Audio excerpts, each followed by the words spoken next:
আলোচিত সেই আয়নাঘর। আয়নাঘর আসলে কি? শেখ হাসিনার পতনের পর আয়নাঘর আবার আলোচনায় উঠে এসেছে। সেখান থেকে ইতিপূর্বে ৩ জন বন্দী মুক্তি পেয়েছেন।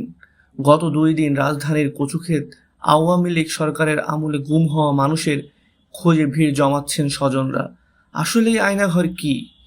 বাংলাদেশের প্রতিরক্ষা বাহিনীর কাউন্টার টেরোরিজম ইন্টেলিজেন্স ব্যুরো দ্বারা পরিচালিত একটি গোপন আটক কেন্দ্রের নাম আয়নাঘর। ধারণা করা হয় এখানে কমপক্ষে ১৬টি কক্ষ রয়েছে, যেখানে একসঙ্গে ৩০ জন বন্দী রাখার সক্ষমতা রয়েছে। আয়নাঘরটি বাংলাদেশের ঢাকা সেনানিবাস এলাকায় অবস্থিত বলে ধারণা করা হয়। সুইডেন ভিত্তিক নিউজ পোর্টাল নেত্র নিউজের একটি অনুসন্ধানী হুইসব্লোয়ার প্রতিবেদন প্রকাশ করে যে অভিযোগ করা হয় যে বাংলাদেশের কর্মকর্তারা আয়নাঘরে বলপূর্বক গুমের শিকারদের আটক ও নির্যাতন করছে। সুইডেন ভিত্তিক নিউজ পোর্টাল গোপন কারাগারের সম্ভাব্য অবস্থানও প্রকাশ করেছে, যেখানে বলপূর্বক গুমের শিকার ব্যক্তিদের বাংলাদেশে রাখা হয়েছে বলে ধারণা করা হয়। প্রতিবেদনটি বলপূর্বক গুমের শিকার ২ ব্যক্তি হাসিনুর রহমান এবং শেখ মোহাম্মদ সেলিম এর অন দ্য রেকর্ড অ্যাকাউন্টের উপর ভিত্তি করে তৈরি করা হয়েছে, যারা বলছেন যে তাদের ঢাকার কেন্দ্রস্থলে অবস্থিত কারাগারের ভিতরে রাখা হয়েছিল। ভারতের জি নিউজের প্রতিবেদনে বলা হয়েছে, আয়নাঘর শুনতে যতটা সাদামাটা ততটাই রহস্যময়। শেখ হাসিনার আমলে তৈরি এই আয়নাঘরেই রাখা হয়েছিল গুম করে রাখা মানুষদেরকে। আলো বাতাসহীন একটি কক্ষ, যেখানে সারাক্ষণ ঘর ঘুরিয়ে ফ্যান চলে। কাদের রাখা হতো ওই আয়নাঘরে? শেখ হাসিনার আমলে বিরোধী দলের বহু নেতাকর্মী নিখোঁজ হয়ে গেছে। তারা কোথায়, তাদের কোনো খোঁজ নেই। এমনকি সেনাবাহিনীর লোকজনও রয়েছে ওই তালিকায়। আয়নাঘরের আসলে গোয়েন্দাদের একটি গোপন বন্দিশালা বা ডিটেকশন ক্যাম্প। আনন্দবাজারের প্রতিবেদনে বলা হয়েছে, আয়নাঘর হচ্ছে গুমখানা। হাসিনার শাসনামলে ২০০৯ সাল থেকে ২০২১ সালের সেপ্টেম্বর পর্যন্ত সেখানে মোট ৬০৫ জন গোপনে বন্দী করে রাখা হয়েছিল। ২০০৯ সাল থেকে ২০১৭ সাল পর্যন্ত বাংলাদেশ সরকারের প্রত্যক্ষ বা পরোক্ষ মদতে নিখোঁজ হন ৪০২ জন মানুষ। এই তথ্যটি প্রকাশ করে ঢাকা ভিত্তিক মানবাধিকার সংগঠন অধিকার।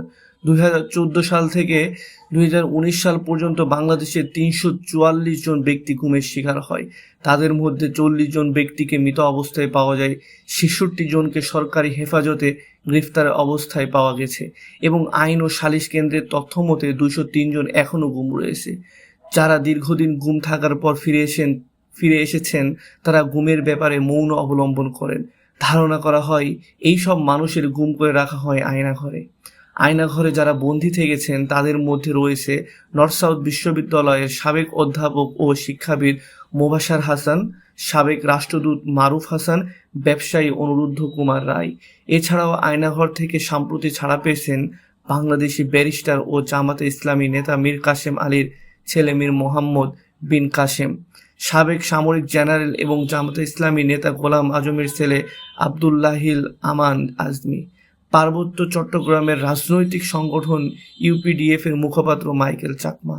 বিচার বহির্ভূত হত্যাকাণ্ড সহ এইসব ঘটনার জন্য জাতিসংঘ ও বিভিন্ন মানবাধিকার রক্ষাকারী সংস্থা যেমন human rights watch and amnesty international তৎকালীন বাংলাদেশ সরকারকে নিন্দা প্রস্তাব জানায়। এ সময় গুম হয়ে যাওয়া পরিবারের সদস্যরা মায়ের ডাক নামে একটি প্ল্যাটফর্ম তৈরি করেন। এখানে যাদের পরিবারের সদস্যরা বাংলাদেশের ২০০৯ সাল থেকে আজ পর্যন্ত আওয়ামী লীগ নেতৃত্বাধীন সরকারের শাসনামলে সরকারি সংস্থা কর্তৃক বলপূর্বক গুমের শিকার হয়েছে, যে ঘটনাসমূহ সামনে আনার জন্য এই সংগঠন সৃষ্টি করা হয়। বাংলাদেশ বেসরকারি একটি সংবাদ মাধ্যম থেকে ধারণা করেছে যে দেশের বিভিন্ন স্থানে এরকম আরও বেশ কিছু নির্যাতন ও আটক স্থান থাকতে পারে। উল্লেখ্য, প্রধানমন্ত্রী পদ থেকে পদত্যাগ করে সদ্য দেশ থেকে পলায়ন করা শেখ হাসিনার বিরুদ্ধ মত সহ্য করতে পারছিলেন না, আর এই কারণে রাজনৈতিক বন্দীদের জন্য তৈরি করেছিলেন আয়নাঘর, যা ছিল রাজনৈতিক বন্দীদের কাছে ত্রাস বা বিভীষিকাময়। হাসিনার তৈরির বিরুদ্ধে রাজনৈতিক কর্মীদের গুমখর।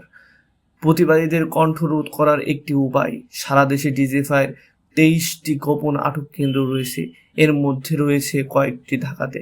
২০২৪ সালের হিউম্যান রাইটস ওয়াচের রিপোর্ট অনুযায়ী শেখ হাসিনা ক্ষমতায় আসার পর ২০০৯ সাল থেকে তার পতন পর্যন্ত বাংলাদেশের ৬০০টিরও বেশি গুম ঘটনা ঘটছে।